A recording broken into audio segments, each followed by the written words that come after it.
नमस्ते दोस्तों, कैसे आप लोग। Welcome back to my channel. दोस्तों 31 जुलाई तक तो हमारी जो इंडिविजुअल थे, नॉन टैक्स एसएससी थे, उनके लिए रिटर्न फाइलिंग की डेट थी।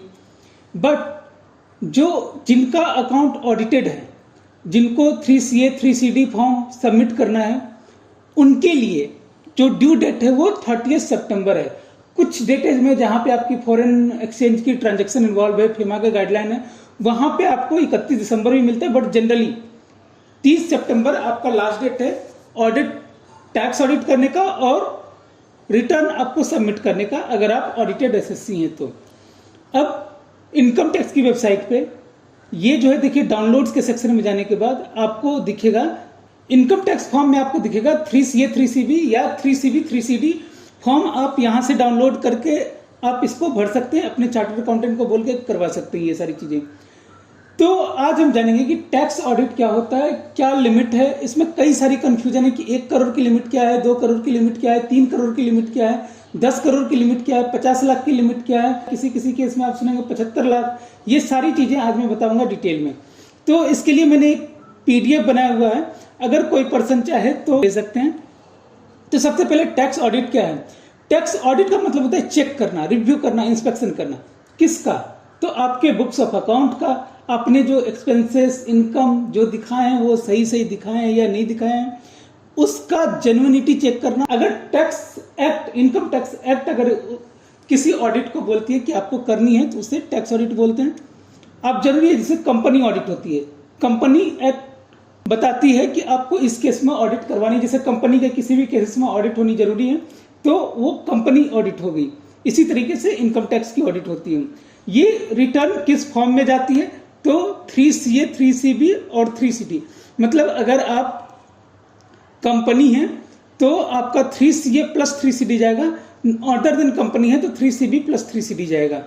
ये तो होगी बहुत ही सिंपल लैंग्वेज में। बट 3CA उनके लिए है जिनका कि किसी और एक्ट में ऑडिट ऑलरेडी हो चुका है।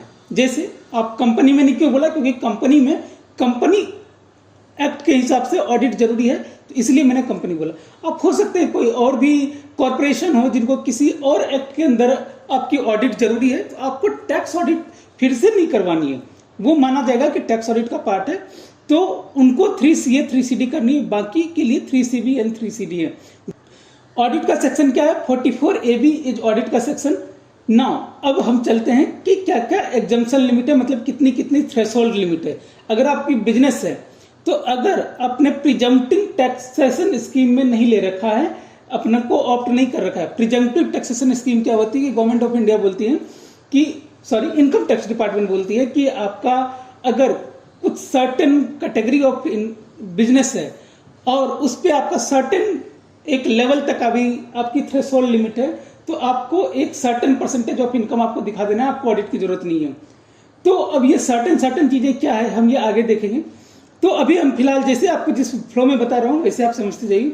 अगर बिजनेस है, प्रिजम्पटिव टैक्सेशन स्कीम अगर नहीं ऑप्ट कर रखी है तो 1 करोड़ तक की लिमिट है।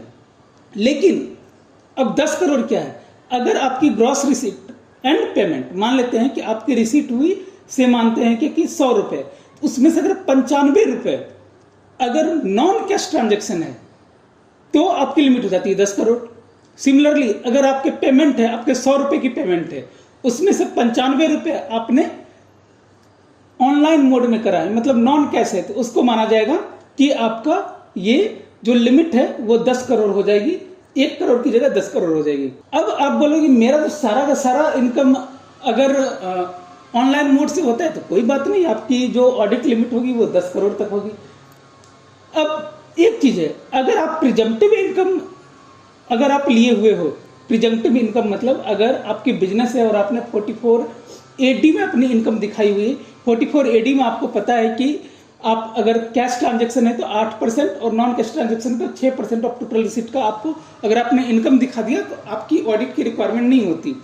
तो उसकी लिमिट कितनी है? तो अप टू 2 करोड़ इसकी लिमिट है कि 2 करोड़ तक अगर आपकी टर्नओवर है तो आप 44AB में प्रिजम्पटिव टैक्सेशन स्कीम के अंदर आप दिखा सकते हैं। तो मानते हैं कि यहाँ पे जैसे 1 करोड़ से ऊपर और 2 करोड़ से नीचे से 1.5 करोड़ की आपकी इनकम है, कोई जरूरत नहीं उसमें अगर आपका कैश भी है, टोटल का टोटल कैश भी हो तो भी आप 44AB में दिखा सकते हैं। आपको कोई भी ऑडिट की जरूरत नहीं पड़ेगी, ये 1 करोड़ वाली लिमिट नहीं लगेगी। लेकिन अगर आपका 2 करोड़ से ऊपर हो गया और मानते हैं कि आपका टोटल कैश है या 95% से मतलब 5% से ज़्यादा आपका कैश ट्रांजैक्शन है, तो आपको ऑडिट करवानी पड़ेगी। कि अगर आपका 44 AE, आपको पता है कि जो लॉरी चलाते हैं, ट्रक ट्रांसपोर्ट ऑपरेटर है, उनके लिए सर्टेन एग्जम्पशन है। प्रिजम्पटिव टैक्सेशन पे एक अलग से मैं वीडियो लेके आऊंगा, आप इतना समझ लीजिए। अगर आप किसी भी सेक्शन में BB नॉन रेसिडेंट के लिए है या फिर erection construction contract non resident Indian के लिए, तो इन सब में अगर आपका नेचर ऑफ बिजनेस फॉल होता है तो आपको टैक्स ऑडिट की जरूरत नहीं पड़ेगी, सब्जेक्ट टू कि जो इसमें लिमिट बताई हुई है, जैसे 1000 रुपए या 75,000 रुपए पर मंथ का जो भी इसमें लिमिट बताई हुई है, उतनी कम से कम आप इनकम दिखाएं। अगर उससे कम दिखाएं तो फिर आपको ऑडिट करवानी पड़ेगी। उसके बाद अगर 44 AD, बिजनेस के लिए 44 AD, प्रोफेशनल के लिए 44 AD है, तो अगर 44 AD में अगर आपने जो 6% या 8% की लिमिट है उससे कम इनकम दिखाई है, तो आपको ये टैक्सेशन आपको ऑडिट करवानी पड़ेगी अंडर टैक्स ऑडिट। अब एक बात मैं आपको बता दूं, इनकम टैक्स में एक सेक्शन है जिसमें आप प्रिजम्पटिव टैक्सेशन को आप ऑप्ट आउट कर सकते हैं। मतलब मान लेते हैं कि आज की डेट में मेरी बहुत ही मिनिमम मार्जिन पे काम करता हूं, मैं 6% नहीं दिखा सकता, तो मैंने क्या किया, अब तक तो प्रिजम्पटिव इनकम फॉलो कर रहा था, लेकिन अब बोला कि अब मैं प्रिजम्पटिव इनकम फॉलो नहीं करूंगा। तो अब मैं आज की डेट में अगर मैंने फॉलो नहीं कर रहा हूं, आज की डेट में ऑप्ट आउट हो गया, तो अगले 5 कंजिक्यूटिव असेसमेंट ईयर तक, मतलब 5 कंजिक्यूटिव ईयर तक, असेसमेंट ईयर नहीं, ईयर तक मैं फिर से उसको वापस प्रिजम्पटिव टैक्सेशन में ऑप्ट नहीं कर सकता। मतलब उस केस में मैं प्रिजम्पटिव टैक्सेशन फिर से अगर ऑप्ट करना होगा तो 5 साल के बाद करूंगा। तो अगर आप किसी इस ऐसी वजह से प्रिजम्पटिव टैक्सेशन में नहीं आ रहे हैं, मतलब कि मान लेते हैं कि ईयर 1 में आपने 44 AD से ऑप्ट आउट कर लिया, ईयर 2 में आपकी ऑडिट की रिक्वायरमेंट जाननी है, तो आपको क्या करना होगा, आपकी अगर income maximum amount not chargeable to tax, मतलब 2.5 लाख रुपए से ज्यादा हो रही है, तो आपको ऑडिट करवानी पड़ेगी। तो दूसरे साल, तीसरे साल, चौथे साल में अगर आपकी इनकम 2.5 लाख से ज्यादा हो रही है तो आपको ऑडिट करवानी पड़ेगी। अब अगर इंडिविजुअल है, तो कंपनी है तो आपको ऑडिट करवानी ही पड़ेगी, वो तो कंपनी ऑडिट में करवानी है।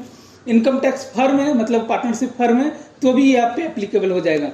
तो वो चीजें आपको देखनी है। 2.5 लाख रुपए डज नॉट मीन, ये तो इंडिविजुअल के लिए बता रहा हूँ, जो भी इनकम टैक्स में है, जो भी स्लैब है, अगर आप जैसे पार्टनरशिप फर्म है तो आपका अगर 1 रुपए का भी इनकम है तो आपको ये ऑडिट करवानी पड़ेगी। तो ये ध्यान रखिएगा कि जब भी आप 44 AD presumptive income opt out करते हैं तो थोड़ा सा सोच समझ के कीजिएगा, क्योंकि अगले 5 साल तक आपकी ऑडिट की रिक्वायरमेंट बढ़ जाती है। इसके बाद दोस्तों आते हैं प्रोफेशन पे। मैंने 44 AD की लिमिट बता दी कि 2 करोड़ रुपए है। अब 3 करोड़ की लिमिट क्या है, तो 3 करोड़ की लिमिट ये FY 22-23 के लिए 2 करोड़ तक का लिमिट है। लेकिन जो बजट आई थी इस बार, मतलब फाइनेंस बिल 2023, जो फाइनेंस एक्ट 2023 हो जाएगा, उसके हिसाब से ये 2 करोड़ को बढ़ा के 3 करोड़ कर दिया गया है। और जो प्रोफेशन में 50 लाख तक की जो लिमिट थी उसको बढ़ा के 75 लाख कर दिया गया है। अब अगर आप प्रोफेशन में हैं तो 50 लाख से अगर ग्रॉस रिसीट्स आपकी एक्सीड हो रही तो ऑडिट करवानी है। दूसरा, अगर आप 44 AD है, 44 AD में कितनी लिमिट है, 50% की लिमिट है। 50% ऑफ टोटल रिसीट आपको इनकम दिखानी पड़ेगी। अगर आप उससे कम दिखा रहे हैं तो आपको ऑडिट करवानी पड़ेगी, लेकिन इसमें 2 कंडीशन है। एक तो इससे कम दिखा रहे हैं, दूसरा लेकिन आपका जो income minimum amount chargeable to income tax से ज्यादा होनी चाहिए। मगर आप जैसे मान लीजिए प्रोफेशनल, मान लेते हैं आप लॉयर हैं, अगर आपकी इनकम 2.5 लाख से ज्यादा हो रही है और आपने प्रिजम्पटिव टैक्सेशन स्कीम, मतलब 50 लाख जो है लिमिट, उसमें 50% जो आपको दिखाना था, 50% की लिमिट से अगर आपने कम दिखाई है तो आपको ऑडिट करवानी पड़ेगी।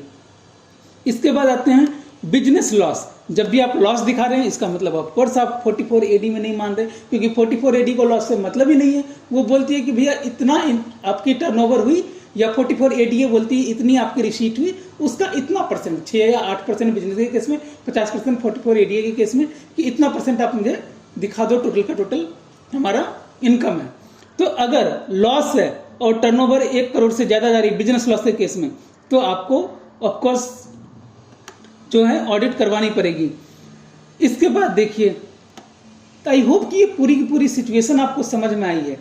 अब 50 लाख को 75 लाख कर दिया गया है नेक्स्ट, मतलब फाइनेंशियल ईयर 23-24 के लिए। मतलब अब तक 22-23 के लिए 50 लाख है, अब लेकिन रिवाइज लिमिट हो जाएगी 75 लाख रुपए। अब इसमें क्या होता है ना, कुछ कुछ लोग पूछते हैं फ्रीलांसर किस में आएंगे, फ्रीलांसर आएंगे आपके प्रोफेशनल्स में। अब एक चीज पूछा गया कि आपकी मानते हैं कि मैं एक प्रोफेशनल और मेरी बिजनेस इनकम भी है, तो इसमें देखा जाएगा कि बिजनेस इनकम की लिमिट कितनी है और प्रोफेशनल जो रिसीट है वो कितनी है। इसमें से जो ज्यादा होगा अगर टैक्स ऑडिट के अंदर आती है तो आपको पूरा का पूरा टैक्स कराना होगा। जैसे सपोज कीजिए मानते हैं कि मैं प्रोफेशनल हूँ और मेरी FY 22-23 में जो टोटल रिसीट है वो 60 लाख रुपए है, तो मैं ऑफकोर्स मुझे इसमें अपने आप को टैक्स ऑडिट करवानी पड़ेगी। बट मैं बोलता हूँ कि मेरी बिजनेस भी है, जिसकी ग्रॉस टर्नओवर से 20 लाख रुपए, बट स्टिल मुझे ऑडिट करवानी पड़ेगी, क्योंकि मुझे सिंस मेरे एक पैन पे एक भी बार ऑडिट होगी, तो मेरा एक पैन पे अगर ऑडिट हो रहा है तो उससे रिलेटेड जितनी बिजनेस है उस पैन पे उसकी ऑडिट होनी होगी। अब लेकिन ये 2 से 3 करोड़ या 50 से 75 लाख कब मानी जाएगी, जबकि आपकी 95% जो रिसीट है वो ऑनलाइन मोड के थ्रू होगी। अब आप बोलोगे कि सर मैं तो सारा का सारा जो ट्रांजैक्शन है वो ऑनलाइन करता हूँ। मैंने पूछा कैसे करते हो, मैंने बोला सर मैं क्या करता हूँ, चेक काट देता हूँ। सुमित कुमार बैंक में जाता है, कैश निकाल लेता है, तो हुआ ना, मैंने तो चेक से ही ट्रांजैक्शन किया, ऑनलाइन मोड ही हुआ। तो नहीं, इसको ऑनलाइन नहीं माना जाएगा, इस केस में इसको कैश ट्रांजैक्शन मानी जाएगी। तो इसके बाद अब आते हैं कि क्या ड्यू डेट है। ड्यू डेट तो मैंने आपको बता दिया, ड्यू डेट 30 सितंबर ऑफ द असेसमेंट ईयर है। मतलब अगर 22-23 की रिटर्न अगर फाइल कर रहे हैं तो असेसमेंट ईयर हो गई 23-24, और 30 सितंबर मतलब 30 सितंबर 2023 तक आपको टैक्स ऑडिट की रिपोर्ट भी फाइल करनी है और आपको ऑडिट भी कंप्लीट करना है। अगर आप नहीं किए तो क्या पेनाल्टी लगेगी, 0.5% ऑफ योर ग्रॉस रेवेन्यू या ग्रॉस रिसीट और 1.5 लाख रुपया विच एवर इज लोअर। ध्यान रखिएगा, अगर आपने इनकम कंसिलेशन किया तो जो टैक्स बनेगा सो बनेगा, प्लस 100 to 300% आपको पेनाल्टी भी लगेगी। ये तो एक चीज होगी। दूसरा, रिटर्न अगर नहीं फाइल किया, टैक्स ऑडिट की रिटर्न अगर आपने फाइल नहीं करी तो भी आपको 0.5% of gross revenue plus 1.5 lakh रुपया whichever is lower penalty लगेगी। और ऑडिट नहीं करवाया तो भी यही आपकी है, 0.5% ऑफ योर ग्रॉस रेवेन्यू और 1.5 लाख रुपया विच एवर इज लोअर। तो ये पूरी की पूरी आपको समझ में आई होगी टैक्स ऑडिट के बारे में। तो आप अपने चार्टर्ड अकाउंटेंट से मिलिए, अगर आप इस क्राइटेरिया में फॉलो करते हैं तो आपको अपनी ऑडिट करवानी पड़ेगी। मिलते हैं फिर से आपसे एक नई वीडियो के साथ, तब तक के लिए मैं Ritish Raj signing off. Thank you so much.